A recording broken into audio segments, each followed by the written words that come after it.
balita, Provincial Capital Satellite Office nga nimutang sa Barangay Dao, Dapitan City, bukas na alang sa pagserbisyo sa katawan sa dakbayan sa Dapitan o sa Tibok Distrito 1. Alang sa dugang detalye, dawato nato si Loriby Cabilin. Aron mas mapaduol ug mapadali ang paglugway sa serbisyo ngadto sa katawhan dinhi sa dakbayan sa Dapitan, formal nga giinagurahan ug gibindisyonan karong adlaw kining Provincial Capital Satellite Office dinhi sa Barangay Dao, pinanguluhan ni Governor Berto Uy, uban nila Board Member Jing Chan ug Vice Mayor Jimboy Chan. Mas mapaduol na ang serbisyo sa kagamhanang probinsyal ngadto sa katawhan sa Tibok Distrito 1 gumikan kay bukas na ang Provincial Capital Satellite Office dito sa Barangay Dao, dakbayan sa Dapitan. Si Governor Roberto Uy mismo ang nanguna sa inaugurasyon o pagbindisyon sa maong buhatan niadtong Pebrero 5 ning tuiga, uban siyang kapikas nga si former Dipolog City Mayor Evelyn Uy, Board Member Patri Jing Chan, Vice Mayor Jimboy Chan, Dapitan City Councilor Bembem Amoy, DILG Provincial Director Oliver Ombos ug pipila ka mga barangay kapitanes. Sumala sa gobernador sa iyang mensahe nga ang tanang nahitabo sa kalibutan, mahitabo sa panahon nga gitakda sa Dios. Sama sa iyong pagtuyok kanako nining bulahang adlaw, ako nang hinaot nga padayon ang iyong pagtuyok kanako ngatong moabot nga mga adlaw o panahon dinhi sa dakbayan sa Dapitan. Ang tanan nga mahitabo dinhi sa kalibutan, mahitabo sa panahon nga gitakda sa Dios alang niini. Busa mga kaisunan, ako lang giampo taga-adlaw nga ampo ko Ginoo kay wala gyud butang nga dili di mahimo. Nga usbon tanan ang mga tao sa Dapitan nga mangita sila og matarong nga gobyerno.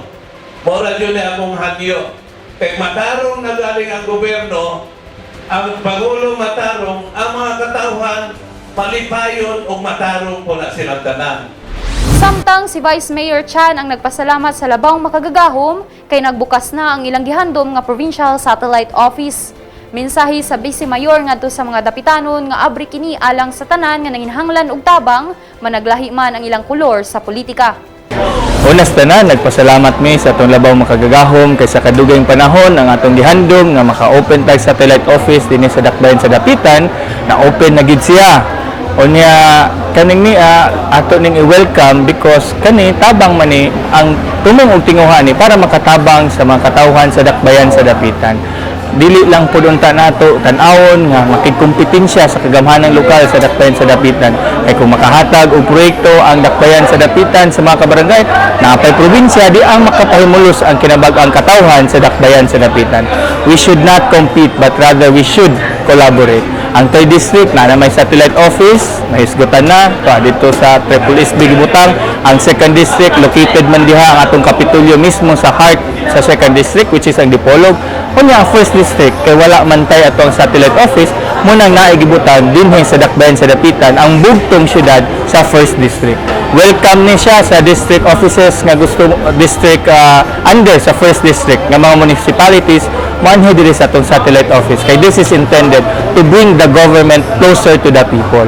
So everybody who needs assistance, you come here. We will help you regardless of any political party, regardless of political affiliation, because this is established to serve the greater good and the people of Dapitan City.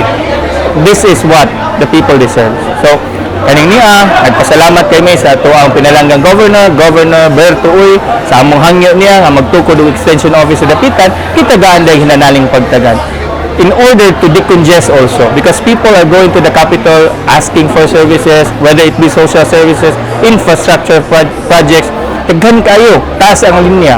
In order to shorten the time, not just to travel, but also that they be accommodated, we have opened our own satellite office in Dapitan City. Mensahe usab ni Board Member Chan ngadto sa mga katawhan nga maghiusa alang sa kalambuan sa dakbayan sa Dapitan. Natibay kay itong dako ganina naminaw sa gipahayag sa atong gobernador. And finally, kasi pagsubay na kita sa eksaktong dalan kay ang ato karon nga panggobyerno God-centered. Atong giuna no ang gusto nga mahitabo sa labang makagagahom. Maghiusa ta para sa kalambuan sa dakbayan sa dapitan. Among giswalo ang among pride ug among ipaktigbabaw ang pagpaubos, no? Among humbleness. Wala nami kuan pa nga among yung ipasulapi ang among grupo nga nakita namo nga sa dugay ni kayo wala po ikahatag nga kaayuhan sa atong dakbayan sa dapitan. Ibutang sa maong Provincial Satellite Office ang lain-laing social services ingon man uban pang serbisyo sa kagamhanang probinsyal alang sa dakbayan sa dapitan ug sa tibok distrito 1. Tumong usab sa pagbukas sa maong buhatan nga mapaluag ang panagtapok sa mga individual nga buot mobisita sa gobernador dito sa Provincial Capitol Building sa dakbayan sa Dipolog. Sa ingon, mas daling matagaan ug pagtagad ang ipadangat nga mga problema sa 691 ka mga kabarangayan sa tibok probinsya. Kay baluan usab nga dito sa lungsod sa Siocon, aduna pod Provincial Satellite Office alang sa Tercero Distrito. Gikan dinhi sa Provincial Capital Satellite Office, Barangay Dawo, Dakbayan sa Dapitan, Lori V. Kabilin sa Zamboanga del Norte Provincial News Network. Ang dapig sa kamatuuran, duyog sa kalambuan. Katawhan ng atong lalawigan sa Zamboanga del Norte. Aron ma-update kamo sa tinuod nga balita ng atong lalawigan, i-like o i-follow lamang ninyo ang Facebook page sa Provincial Information Center Zamboanga del Norte o i-share kining maong mga balita aron daghan sa tumagatawhan makabalos kamaturan kung unsa na ang dagan ning atong katilingban.